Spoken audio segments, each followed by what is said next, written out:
How much was a soul worth on a frozen night?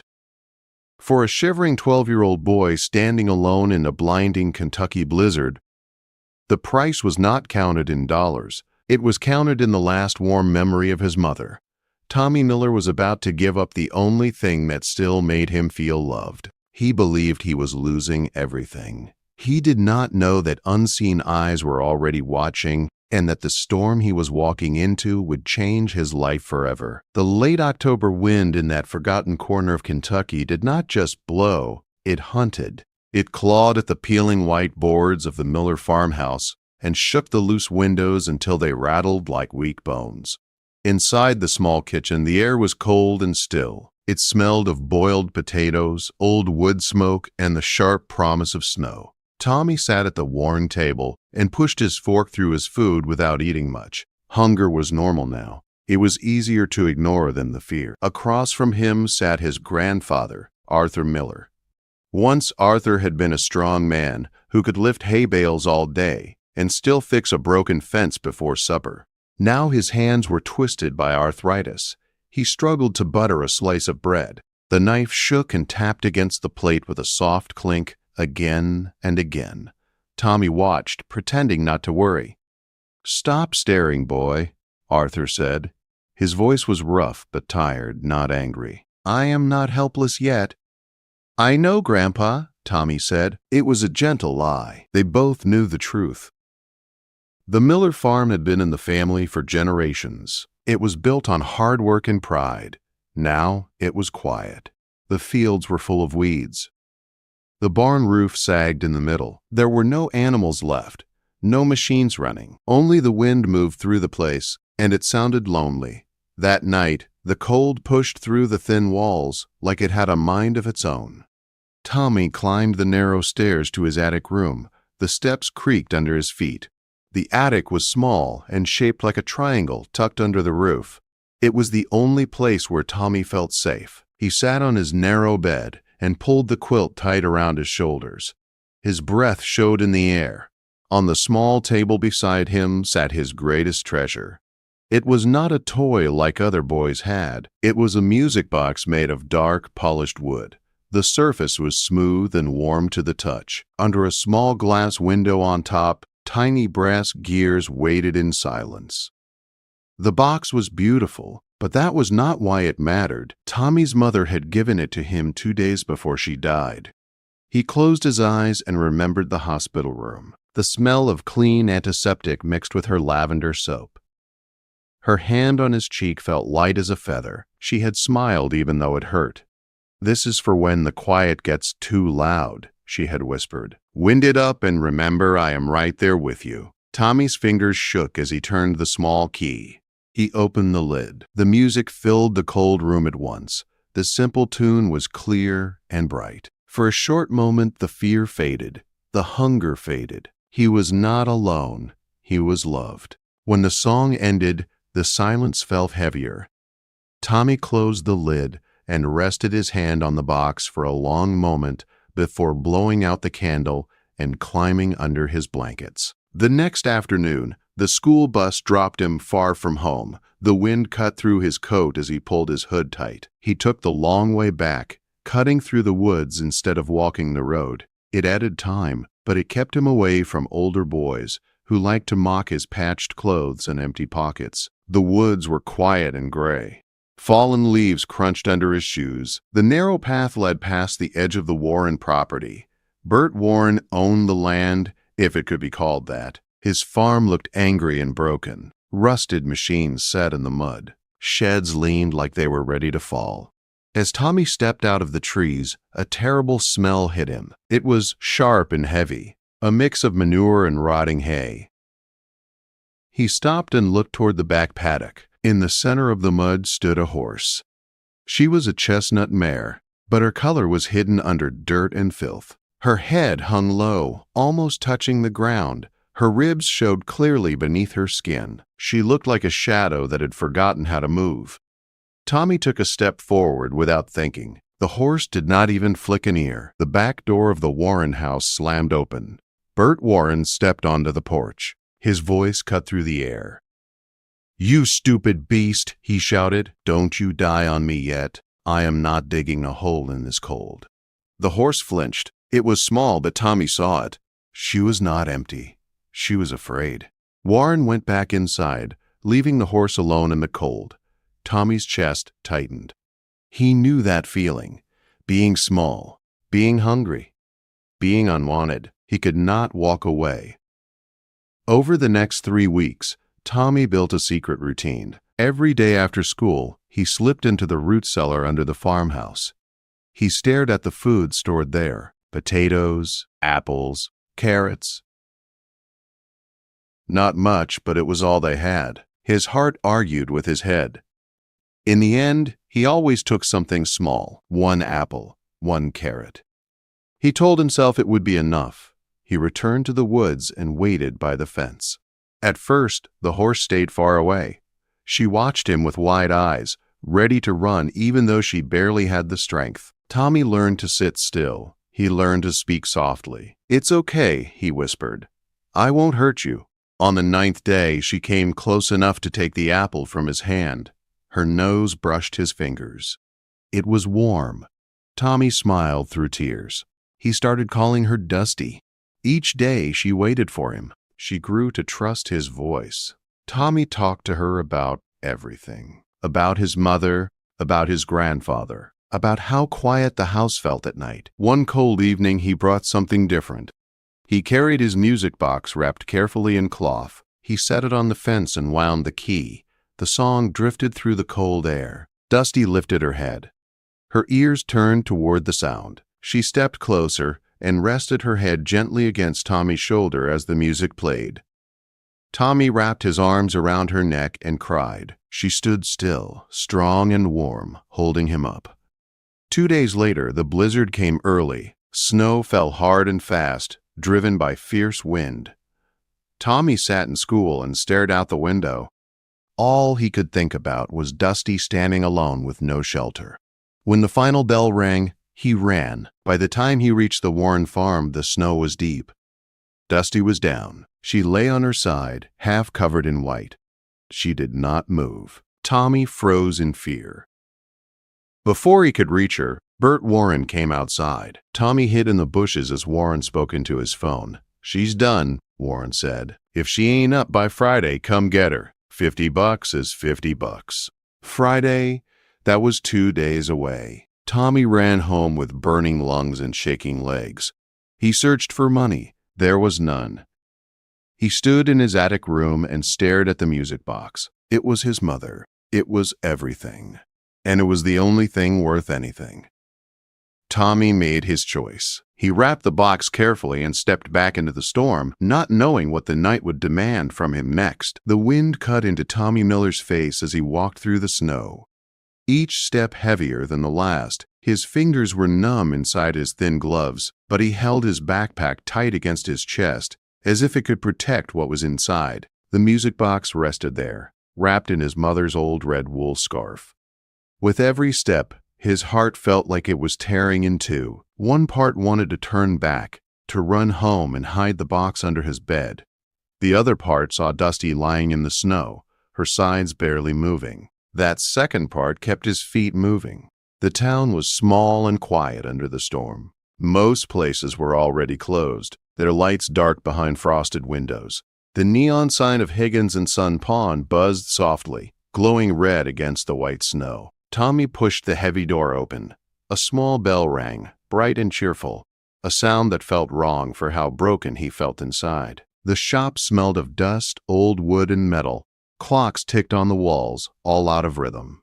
Behind the counter stood David Higgins, a big man with thick glasses and tired eyes. He looked up and frowned. "Tommy Miller," he said. "What are you doing out in this weather, son? Is your grandpa all right?" "He's fine," Tommy said, though his voice shook. He stepped forward and slowly unwrapped the red scarf. The dark rosewood box shone under the bright lights. Higgins' eyes softened.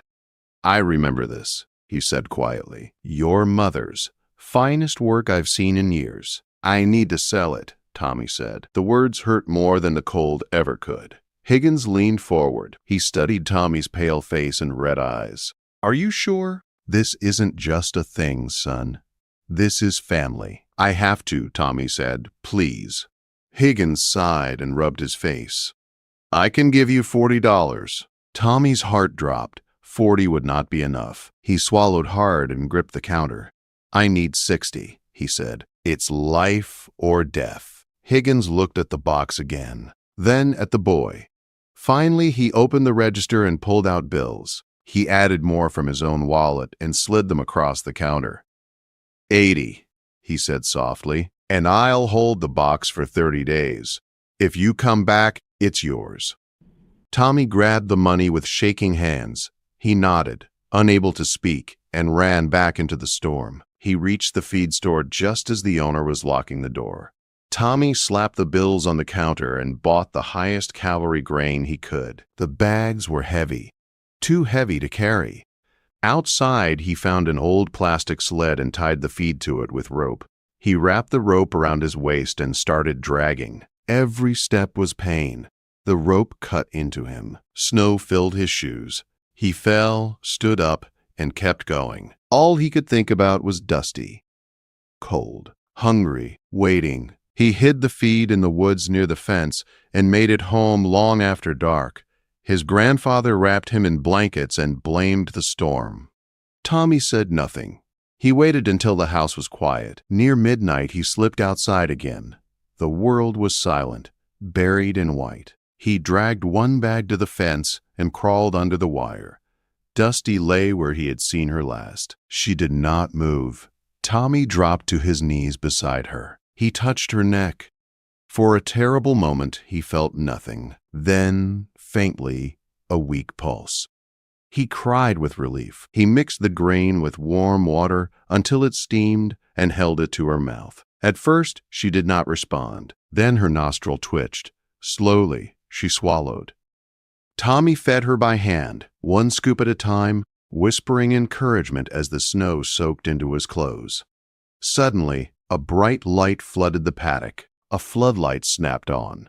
Tommy froze. Bert Warren's voice shouted into the night. A gun fired, the sound tearing through the darkness. Tommy pressed himself into the mud, shaking. After a long moment, the light went out. Silence returned. Then Dusty moved. She groaned and struggled, her legs pushed against the ground. With a final effort, she rose. She stood trembling but alive. Tommy covered his mouth to keep from crying out. He stayed until she was steady, then slipped away before the cold could claim him too. By Friday morning, Tommy was burning with fever. He drifted in and out of sleep, dreaming of snow and music and Dusty calling his name. His grandfather sat by his bed, worried and helpless. When Tommy finally woke on Sunday, the sun was shining. Panic filled him at once. He ran to the woods as fast as his weak legs could carry him. The paddock was empty. Deep tire tracks cut through the frozen mud. A trailer had been there. Dusty was gone. Tommy dropped to his knees. He had sold his mother's memory. He had fought the storm. And still, he had failed. He cried until there was nothing left inside him. He did not know that someone else had been watching. Someone who had seen a boy drag hope through a blizzard. Someone who believed that kind of love did not go unnoticed. And that was when everything began to change. Tommy Miller slept longer than he ever had before. His body was empty, drained by fear, cold, and heartbreak. When he finally woke, the room was quiet and filled with weak afternoon light. His head ached. His throat was dry. For a moment, he forgot everything. Then the memory hit him like a blow. The empty paddock, the tire tracks. Dusty was gone. He turned his face toward the wall and closed his eyes, wishing he could disappear. A soft knock came at the door. "Tommy," his grandfather called gently. "Son, you need to come downstairs." "Leave me alone," Tommy whispered, pulling the quilt over his head. "There's someone here," Arthur said. "Are there?" "A lady. She says it's important." Tommy groaned and forced himself to sit up. His legs felt weak as he dressed and shuffled down the stairs. The kitchen felt smaller than ever, and standing in the middle of it was someone who did not belong there at all. She was tall and straight-backed, with silver hair pulled into a neat bun. Her clothes were clean and sharp. Her boots shone. She looked like she belonged in a different world. "Thomas Miller," she said. Her voice was calm but strong. "My name is Helen Davies." Tommy nodded, unsure what to say. "Put on your coat," she said. "Both of you. We're going for a short drive." Arthur hesitated, leaning on his cane. "Ma'am, I don't know what this is about." "You will," Helen said kindly. "I promise." They drove through the countryside in silence. Tommy stared out the window, his heart beating faster with every mile. When they turned onto a long driveway lined with white fences, his breath caught. The barn ahead was huge and clean. Horses moved inside, warm and safe. The smell of fresh hay filled the air. Helen led them down the aisle and stopped at the last stall. She rested her hand on the latch. "I was watching Warren's land from the ridge during the storm," she said softly. "I saw a boy dragging a sled through a blizzard. I saw him feed a horse that everyone else had given up on." She opened the stall door. Dusty stood inside. She was clean, fed, warm. A thick blanket covered her back. When she saw Tommy, she let out a loud whinny that echoed through the barn. Tommy dropped to his knees. "You're alive!" he cried. "You're safe." Dusty stepped forward and pressed her head into his chest, blowing warm breath against his face. Tommy held her and sobbed, not caring who saw. "I bought her Friday morning," Helen said. "Warren wanted quick cash. I gave him more than he asked." "Arthur," wiped his eyes. "Thank you," he whispered. Helen reached into her coat pocket and pulled out a plastic bag. Inside was the muddy red scarf. "I found this on the fence," she said, "and then I asked around. I learned about the music box." Arthur's breath caught. "That was my daughter's," he said. "Sarah." Helen's eyes filled with tears. "My husband made that box," she said. "Sarah cared for him at the end. He gave it to her." Tommy looked up, confused. "I went to see Miss Higgins," Helen said gently. He was glad to return it. She placed the music box into Tommy's hands. Tommy opened it and wound the key. The song filled the barn, soft and bright. Dusty stood still, listening. Tommy smiled through tears. Winter passed slowly. Tommy worked at the barn after school, cleaning stalls and carrying water. Dusty grew stronger every day. Her ribs disappeared. Her coat shone. And soon her belly began to round. "She's pregnant," the vet said one afternoon. "You didn't save one life, son. You saved two." Spring arrived with green fields and warm rain. One stormy night, Dusty went into labor. It was hard. The foal was large. The vet was delayed. Helen turned to Tommy.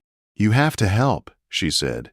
Tommy was terrified, but he remembered the blizzard. He remembered the choice he made. He did not run. The foal was born at last, small and shaking but alive, a filly, chestnut, like her mother. A white star shone on her forehead. A week later, on Tommy's 13th birthday, Helen handed him an envelope. "She's yours," Helen said. "Her name is Sunshine's Promise." Inside were papers, trust funds, a future Tommy never imagined. Arthur cried openly. Tommy held the music box close to his heart. 5 years later, the rodeo arena roared with noise. Tommy sat tall in the saddle, Dusty strong beneath him. In his pocket rested the rosewood box. "Let's fly," he whispered. And together, they raced toward a future built on love, sacrifice, and a promise kept.